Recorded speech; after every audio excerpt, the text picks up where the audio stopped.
Hi, I'm Chloe. My dad took out a $42,000 loan using my name, without asking, without warning. And now? He's begging me not to press charges. But the truth is, that wasn't the first betrayal, just the one I couldn't ignore anymore. They erased me from birthdays, deleted my wins, and used my silence like a spare key. Why would a father do that to his daughter?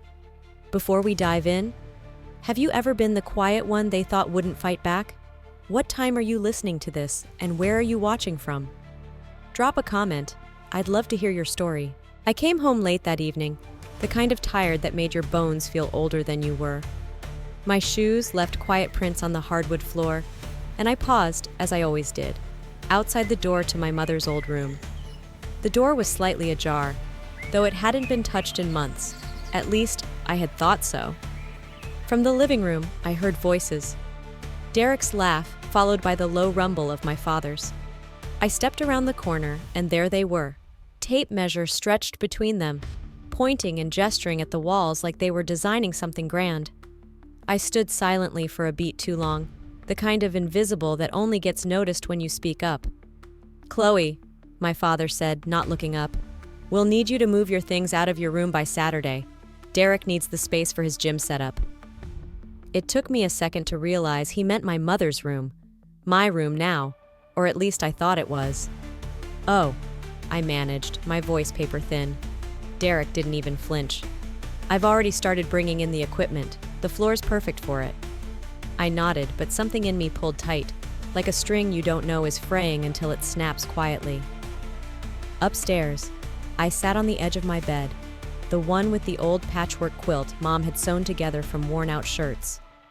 I ran my hand over the corner that still smelled faintly of lavender. It wasn't about the room. It was about the fact that I hadn't even been asked, just told. Derek needed something, so I was supposed to disappear. Again. I thought this place would still be mine, I whispered to no one. Packing felt more like an excavation. I folded things I hadn't touched in years, and behind the heavy dresser, I found it, an envelope, yellowed at the edges, with my name written in my mother's handwriting, dated exactly 1 month before she died. I sat down slowly, legs folding under me, and read.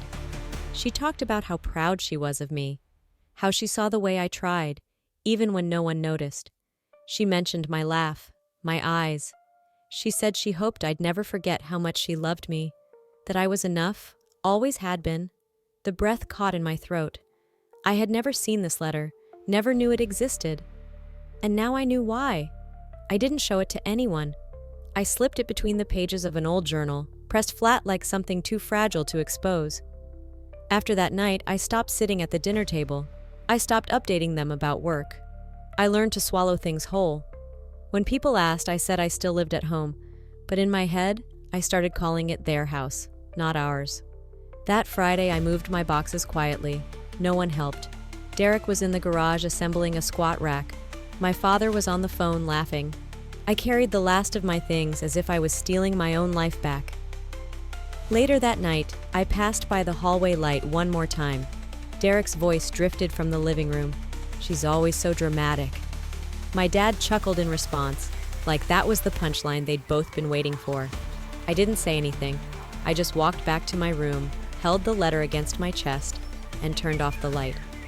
I didn't say goodbye to the room. I just closed the door. And somehow, it never opened again. I hadn't celebrated my birthday since Mom passed. Not properly anyway. But that year I thought I'd try. I told myself it didn't have to be a big deal.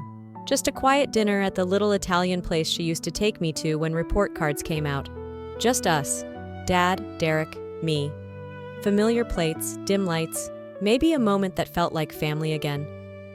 I sent the group text 5 days ahead, Saturday, 6 p.m. "Just us," I wrote, with a small heart I immediately regretted but didn't delete. No one responded, but I figured they were just busy. I picked out a new navy dress, printed simple name cards on thick cream paper, and reserved a corner table by the window. When I arrived, the table was just as I imagined. Cloth napkins folded like fans, a tiny candle flickering in the center. I placed the name cards one by one. Dad, Derek, me. I checked the time. 5:52. By 6:30, the waitress had refilled my water 3 times. She smiled gently, the way people do when they sense something's off but don't want to make it worse.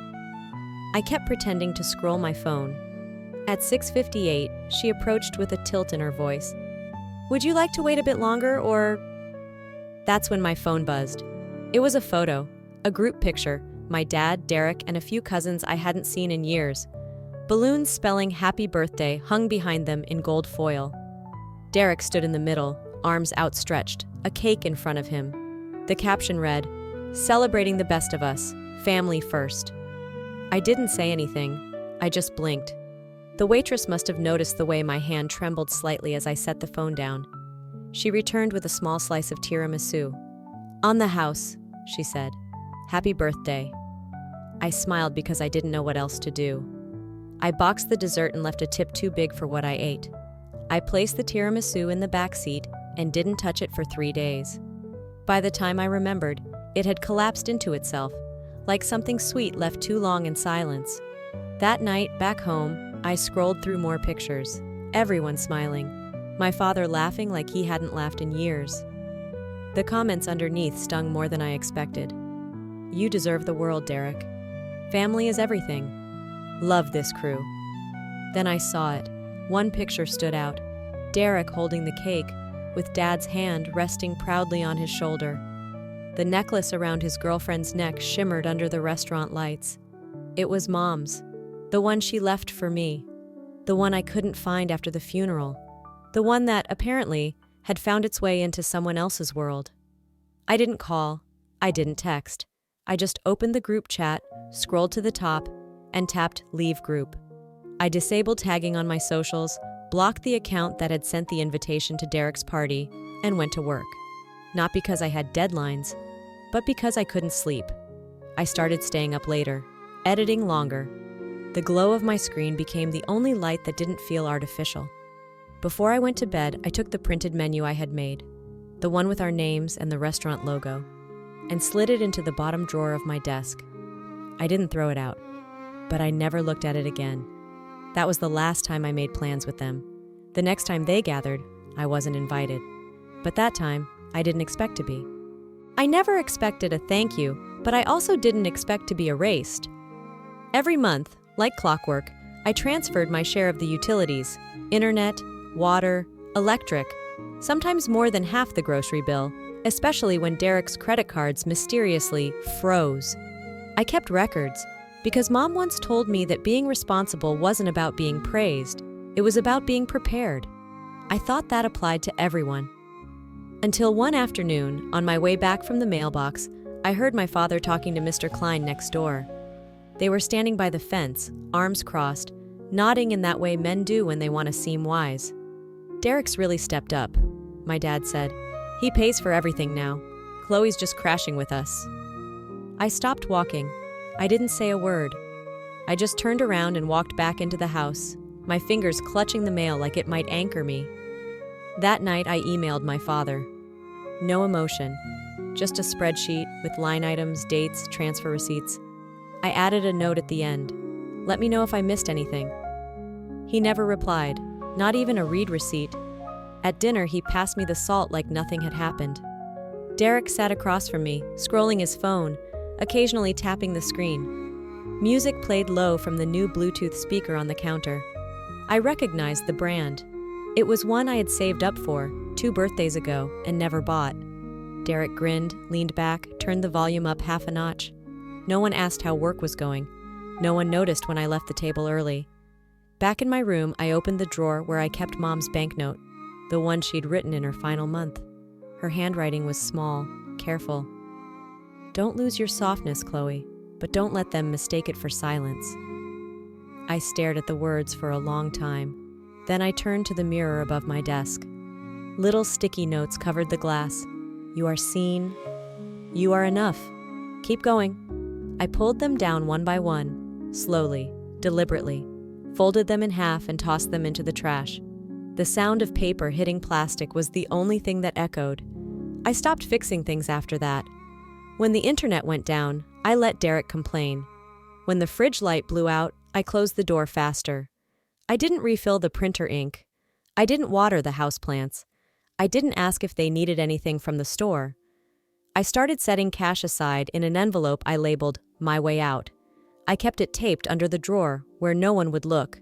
No fights, no confrontation, just small shifts, quiet exits from invisible responsibilities. They'd spent so long pretending I wasn't there. I decided to see what would happen if I agreed. The next time they needed me, I let the silence answer. I wanted to see if they'd notice the difference. He called me into the kitchen one evening just as I was rinsing out my coffee mug. The tone in his voice wasn't urgent, but it had that practiced softness I'd come to recognize. A softness that always carried an agenda. "I want to talk to you about something important," he said, already seated, a printed packet resting between his hands. Derek's name was scrawled across the top. I didn't need to read the details to know where this was going. "Your brother has an opportunity," he continued, like he was narrating a commercial. "Some investment in digital currency. He's researched it for weeks. He just needs a little boost." I stayed quiet. "He asked for help," my father added, sliding the paper toward me like it was already decided. "Your mother would have wanted you to support him. You know how close they were." That was the line that landed. It didn't matter how many nights I sat beside Mom in silence after her chemo. It didn't matter that I cleaned out her closet alone while the rest of them were out getting some air. The narrative had already been rewritten. Derek was the favored memory too. I looked down at the paper. Buzzwords like blockchain, early access, tiered returns. I didn't understand any of it, and I wasn't supposed to. "I'll need time to think," I said, my voice measured. He sighed, the way disappointed fathers do in movies. "He's your brother, Chloe. Don't let me down." The next morning, I transferred the money from the joint account Mom had left me access to. The screen blinked. Transaction complete. I stared at it until it timed out and went dark. There was no thank you. There was no follow-up. That night, I heard Derek through the walls, laughing into his phone. "Yeah, finally got in. Took a little convincing, but she came through." 2 weeks later, I texted him. "Hey, just checking in. How's it going with the investment?" No reply. I waited another day, then checked his profile. Blocked. Everywhere. I stared at the screen, heart heavy but unsurprised. I walked downstairs and asked Dad if he'd heard from Derek. "He's just busy," he said, not looking up from the newspaper. "Don't overreact." And that was the moment it clicked. This wasn't just a pattern. This was the blueprint. I was a resource, a fallback, a name on a checkbook. I walked back to my room, slowly, without rage. For the first time in months, I opened the bottom drawer of my desk. Inside were 3 of Mom's old journals. I flipped one open randomly. Halfway down the page, her handwriting looped across the lines. "Eventually, you have to stop protecting the people who keep choosing themselves." I didn't cry. I picked up a pen, wrote underneath her sentence, "Lesson received." Then I pulled out my phone, found Derek's number, and deleted it. I grabbed a blank envelope from my drawer, wrote my name on it in black marker, and slid it into my bag. It read, "Final line." That was the last time I gave without question. The next time they asked for something, I would give them an answer they couldn't ignore. When I found out I'd won the regional arts scholarship, I didn't cry. I didn't scream. I just sat at my desk, hand resting on my mouse, staring at the email as it blinked open, line by line. I felt quiet. Like the kind of quiet that's so loud it fills the room. My professor hugged me in front of the class. She even suggested I invite my dad to the student showcase. "He must be proud," she said. I nodded. Lied. At home, I called him. "We already have plans," he said.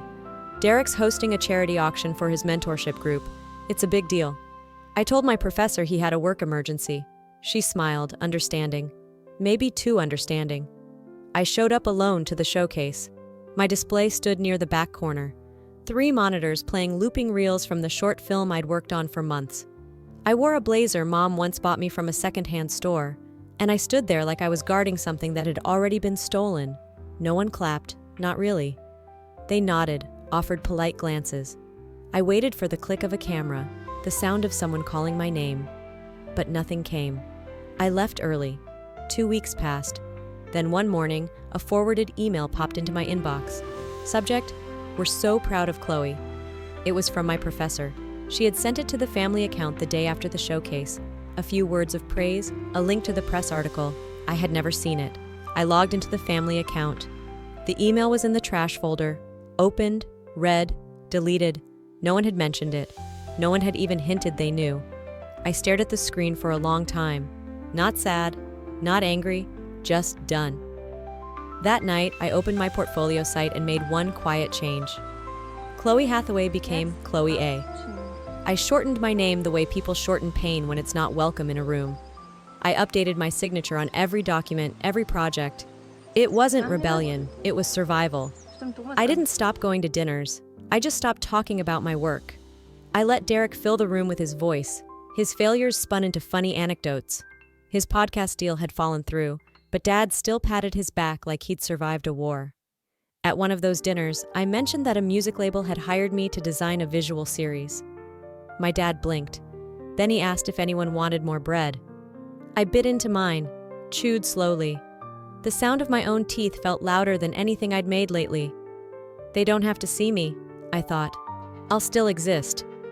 I stopped inviting them to my moments. The strange part was, no one noticed. I drafted the email on a Tuesday night. There were no accusations, no guilt-laced paragraphs, just a plain, careful set of words that said what needed saying. I'm stepping back now, not to punish you, but to protect myself. I reread it 3 times before hitting send. Then I waited. 1 day passed, then 2. By the end of the week, the message still sat there, marked as unread. No reply, no missed call. Just that familiar digital silence that had slowly replaced our conversations. The next weekend, I drove back to the house to pick up my last few things. I told myself it would be quick, just a couple of boxes, my winter coat, maybe the mug Mom gave me when I got into college. When I tried the doorknob to my old room, it didn't turn. Locked. Derek's storing his lighting gear in there, Dad said casually from the kitchen, as if that explained everything. As if it had always been his room. I didn't ask where my things were. I didn't ask if he'd saved anything. I just left the key on the table and walked out without looking back. A week later, I was scrolling through Facebook when I saw the post. A photo of Derek and 2 of his friends grilling in the backyard, standing near the old patio chairs Mom used to cover with plaid blankets. My father was holding a beer, smiling like someone who had finally rearranged his life just the way he liked it. The caption read, "So proud of my son. This house is his now too. Just us men." I stared at those words until my eyes burned. Just us men. I didn't cry, not then. I just closed the app and turned off my phone. That night, I began removing myself from the places they'd left me behind in anyway. I updated my emergency contact forms. I unsubscribed from the group emails about family barbecues I never attended. I deleted myself from the shared photo folder labeled Family Moments. It had been months since anyone added a picture anyway. No one asked why, no one called, and with every erasure, I felt lighter. Some exits aren't explosive. Some don't slam doors or shatter glass. Some are quiet, measured, intentional. I didn't storm out, I just faded. And funny enough, fading felt louder than anything I'd ever said. The voicemail came on a Thursday. I was in the middle of editing a music video for a local band when the screen lit up with a notification from a number I hadn't saved. I ignored it at first, let it go to voicemail. But when I saw the transcription pop up, the name stopped me cold. "Chloe, it's Edith. Someone from a finance agency came by the house, said they were trying to verify some details on a loan. They asked about you." I hadn't used my Bakersfield address in over a year. My stomach sank. I paused the timeline on my video software, closed the laptop, and pulled out my phone. Within minutes, I was logged into my credit monitoring app. A blinking red flag met me at the top of the dashboard. New account opened. Personal line of credit, $42,000, issued 6 months ago. My name, my birthday, my social security number. I sat there, unmoving. I called the bank, voice calm even though my hands were trembling. I told them I needed a copy of the original paperwork for my records. The representative said it would take 3 business days. I thanked her and hung up. I didn't sleep that night. 3 days later, the envelope arrived. It felt heavier than it should have. The pages inside were neatly stapled, the signature page tucked in the back. I scanned every line until I found it, my name signed in smooth, looping strokes. It looked like mine, but it wasn't. The curve of the C was too round. The loop in the H dipped too far below the line. It was familiar, but not honest. I pulled out my old passport, compared the two side by side on the kitchen table. One was me. The other was someone trying very hard to pretend to be me. They had forged my signature. I sat frozen, everything slowing down as memories replayed like quick flashes. Dad sighing, "Money's tight, Chloe," when I declined to cover Derek's late insurance. Derek laughing about his new business opportunity but never saying what it was. The speaker, the dinners, the silence. I opened my laptop and typed his name into the California Business Registry. Dissolved. Quietly, a few weeks ago. I connected the dots. They had used me. Not just my time, or my effort, or my silence, but now, my name. I picked up the phone and called Callum. We hadn't spoken in months, but he answered on the third ring. "I need help," I said. His voice was calm, direct. "What happened?" I told him everything. "You need to lock your credit right now," he said, "and start gathering proof. We'll take it from there." I didn't cry. Not even then. Instead, I walked to my closet and pulled out the box labeled tax records. Inside were copies of every document I had ever signed. Contracts, lease agreements, Form W-9S. I stacked them in order on the kitchen table. I flipped open a new folder and labeled it Case, slipped the forged loan form into the first sleeve. Then I made a second folder, labeled it Truth, because that's what I was going to use now. They forged a version of me that made their lives easier. I was going to tell the one they buried. I didn't need them to admit it anymore. I had the paper, and the paper never lies. It started with a notification I almost ignored. Alyssa, a girl I hadn't spoken to since senior year, messaged me out of nowhere. There was no greeting, just an image, a screenshot from the family group chat I was no longer part of. At the top, Derek had written, "She's just off, like borderline autistic or something. Don't invite her." My eyes didn't move for a few seconds. I just stared, let the words dig in. Then below it, a reaction. My father's name, followed by a laughing emoji. That was it. That was all it took. I copied the screenshot and pasted it into the folder on my desktop labeled Final Evidence. Same place I had stored the forged signature, the bank notice, the business registration under my name. I didn't cry, I didn't scream, I didn't send a single reply. Instead, I opened a browser tab and booked a rental car. The subject line of my email to Callum was simple. I'm ready. I didn't sleep much the night before I left. Just stared at the ceiling of my Portland apartment, listening to the quiet hum of the refrigerator and the even quieter buzz in my chest that wouldn't go away. The drive to Bakersfield felt shorter than it used to. When I pulled up to the house, nothing had changed. The same patchy lawn, the same chipped paint on the door, the same wind chime my mom used to clean once a month. I knocked. He opened the door with a surprised look that didn't reach his eyes. "Chloe," he said like a question. "Didn't expect to see you." I didn't answer. I just handed him the envelope. Inside were the loan papers, my forged signature, and the screenshot.